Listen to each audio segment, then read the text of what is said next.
అంబేద్కర్ కోనసీమ జిల్లా మల్కీపురం రాజానగరం మాజీ ఎమ్మెల్యే జక్కంపూడి రాజా మేనమామ అరాచకాలు చేస్తున్నారని బాధిత మహిళ చెల్లుబోయిన విజయలక్ష్మి ఆరోపించారు.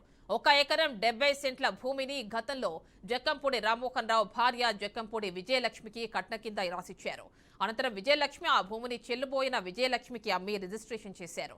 దీంతో ఇప్పుడు ఆ భూమి నాదంటూ దౌర్జన్యం చేస్తున్నారని బాధితురాలు వాపోతున్నారు. తనకు న్యాయం చేయాలని బాధిత మహిళ కోరింది. ఈరోజు అంబేద్కర్ కోనసీమ జిల్లా రాజోల్ నియోజకవర్గం మల్కీపురం మండలం విశ్వేశ్వరాయపురం గ్రామంలో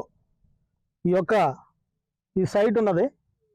ఇది 1994లో జక్కంపూడి రామ్మోహన్ రావు గారి భార్య అయినటువంటి జక్కంపూడి విజయలక్ష్మి గారు వారి తండ్రి ద్వారా సంక్రమించిన ఆస్తిది.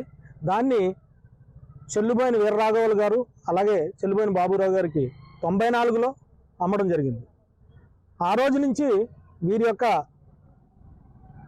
కొబ్బరి చెట్లు కానీ మామిడి చెట్లు కానీ అవన్నీ వేసుకుని పెంచుకోవడం జరిగింది. కానీ ఇక్కడ వ్యవసాయం చేసుకుంటున్నారు వాళ్ళు. కానీ మధ్యలో 2018లో ఒక దొంగ సర్టిఫికేట్ ద్వారా పట్టుకొని వచ్చి కోర్టుకి వెళ్ళి ఒక ఇంజక్షన్ ఆర్డర్ తెచ్చి దీని మీద ఆ రోజు దౌర్జన్యంగా ఇక్కడ ఉన్నటువంటి చెట్లు మొత్తం నరికేసి ఇక్కడ ఈ ఫ్యామిలీకి సంబంధించిన వాళ్ళందరినీ కొట్టేసి ఇబ్బంది పెట్టినటువంటి పరిస్థితి అయితే జరిగింది. ఈ ఎకరం 70 సెంట్లతో పాటుగా ఒక 37 సెంట్లు ఆ పక్కనే 2014-12లో ఆరేడు వెంకటదాస్ అనే వ్యక్తికి అమ్మడం జరిగింది.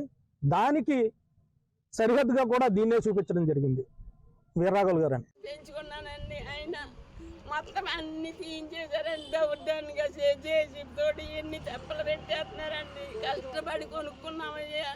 లేనట్టు వాళ్ళు కొనుక్కుంటే లేని వాళ్ళు కొనుక్కుంటే ఇలాగే చేస్తారా? ఉన్న వాళ్ళకి ఏమీ ఉండదా?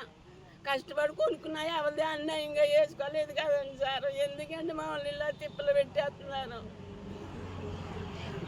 చంటి పిల్లలు అప్పుడు వెళ్ళిపోయి ఏదో కష్టపడి కొనుక్కున్నామండి. ఎందుకంటే మమ్మల్ని ఇలా హింస పెట్టేస్తున్నారు. 30 సంవత్సరాల బట్టి నుంచి కొనుక్కుని అలాగే ఉన్నాం. ఇక్కడ ఇల్లు మా పూలు కొట్టేసి చేసి తోటి ఇంకా లాగించేసారండి. ఇంకా ఎవరికో రెంట్కి ఇచ్చుకున్నామండి. వాళ్ళది కూడా అలాగే తీసేసి ఎన్ని తిప్పలు పెట్టేస్తున్నారండి. ఎక్కడో రాజమండ్రి నుంచి వచ్చి ఎందుకు మమ్మల్ని ఇలా తిప్పలు పెడతాము? ఆవిడ ఎందుకు అమ్మింది? మేము ఎందుకు కొనుక్కున్నాము? మమ్మల్ని ఎందుకు తిప్పలు పెట్టాలి ఇలాగా? ఎవరికన్నా అమ్ముకుంటే వాళ్ళని అలాగే చేస్తారా? లేనటువంటి వాళ్ళు చేస్తారా? ఎందుకండి మమ్మల్ని ఇలా బార్లు పెడుతున్నారు?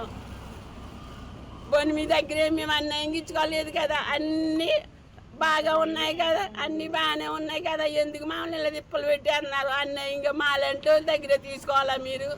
అంత దౌర్జన్యంగాను కష్టపడి కొనుక్కున్నదా?